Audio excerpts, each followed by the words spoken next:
Deck Tech time. I'm Randy Bueller, and I'm here with Luis Scott-Vargas. As we record this, Luis is 11-0 in this Pro Tour with Black-White Token Stack, Standard. Go back to Worlds, Luis rattled off 7 wins in a row to finish Worlds, wound up with an 11th place finish, couldn't quite get through to the top 8. That's 18 match wins in a row. Completely unprecedented. Longest streak anyone can remember is 14. So in the history of the Pro Tour, no one has been on the hot streak that you've been on. What is going on? How are you doing it? I actually don't have any idea. I just try to show up at each round and play it, you know, like isolated from other rounds. I don't. It's smart. Yeah. No, I don't see it being constructive to think about how many more wins you need to reach top 8 or what have you. Fair enough. So tell us about the Black-White Token Stack. This is, you've been running this for a while, right? Yeah, we actually played it at Worlds. I went 5-1, Jared T went 5-1 at Worlds. Okay. But, so it's basically just, it's got Bitterblossom and Procession, where the token's name come from. Okay. And then it's got 7 anthems, essentially, 4 Glorious Anthem, 3 Ajani's. Okay. And then Cloudgoat also makes tokens. So it's creatures, pump spells, and then the 4 terrors, just so you have a little bit of removal. It's pretty straightforward then. Yeah, it uses some of the best cards in Standard. Like Windbrisk Heights is probably the best. Like it plus Procession are the best white package in Standard. Like every white deck pretty much is using both those cards.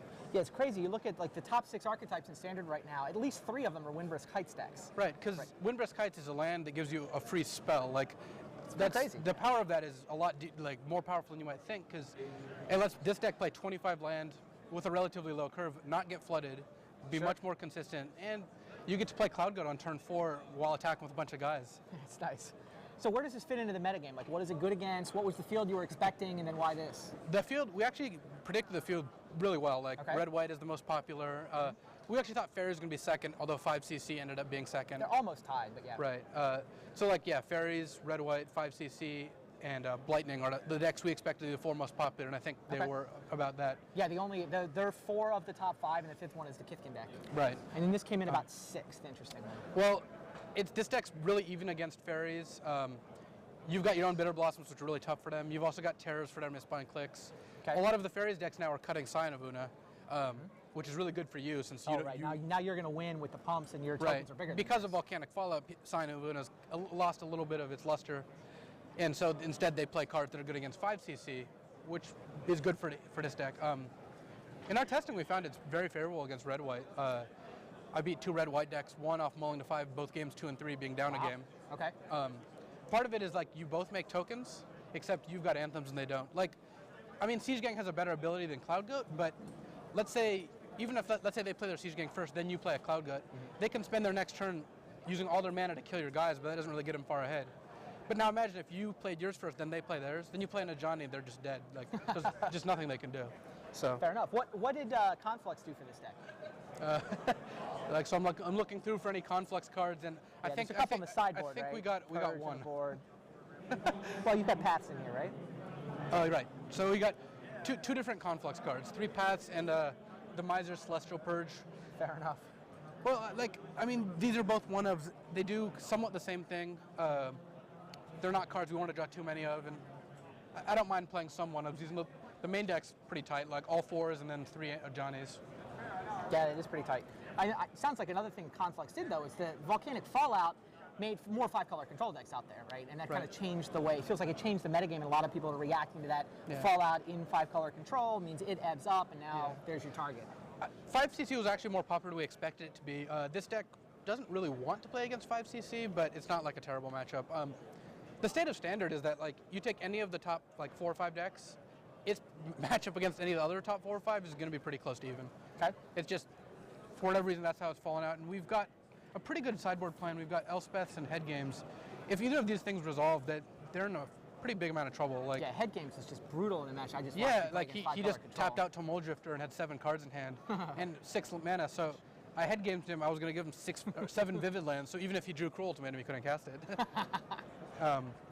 And then also Forge-Tenders have gotten good against 5cc. They weren't before, there was no reason for them. But now, if they crutch too hard on Fallouts, like a lot of builds play 3 or 4 and like maybe just 2 Wraths, Forge-Tender can randomly just beat them like by itself. Okay. Would you change anything now that you've seen the field, or as you're looking for Sunday? Are there any choices you would change if you could? I probably wouldn't play the Wraths. They're mainly for green decks in the mirror. Because against red-white, you want to be the aggressor, so Wrath doesn't help in that. In the mirror, having a reset button is nice if they get ahead of you in Anthems. And against green decks with Dorans and Chameleon Colossus, it's a safe card to have. But I haven't even come close to bringing them in, and they don't seem like a card I really need. Well, let's talk for a minute about the job, right? Sure. Adventures On t-shirt getting retired. This is your last tournament sponsored by Adventures On, right? Right, yeah, I had a good run. Me and Paul have been wearing these shirts and, working for Adventures ever since our first Nationals success with him placing first and me finishing third. Right. But now, what happens next week? I'm launching a new site called channelfireball.com. Okay. It's going to have a lot of different strategy on it, including a lot more use of videos, since I think, like, if you were to, let's say, people look at all the draft picks that you make, like with the draft viewer or, a drafting recap. Right. People can see what deck you ended up with, but they don't see how the game's played out. Like, wow.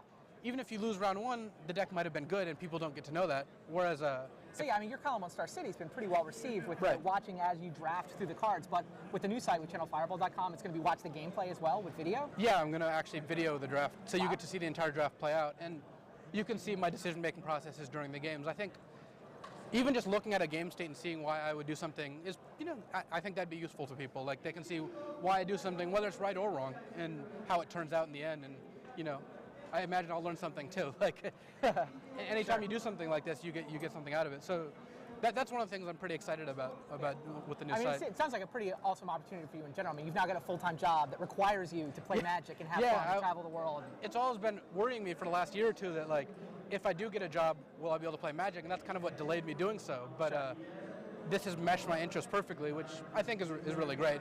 Good luck to you. As you can attest, having a job you love is really what it's all about. Merging your hobby with your job, highly recommended. Yes. Good luck to you. Sounds like so the site launches next week after you get back. Yep, the day I get back is the plan, and ideally we'll have a nice Pro Tour report to kick it off.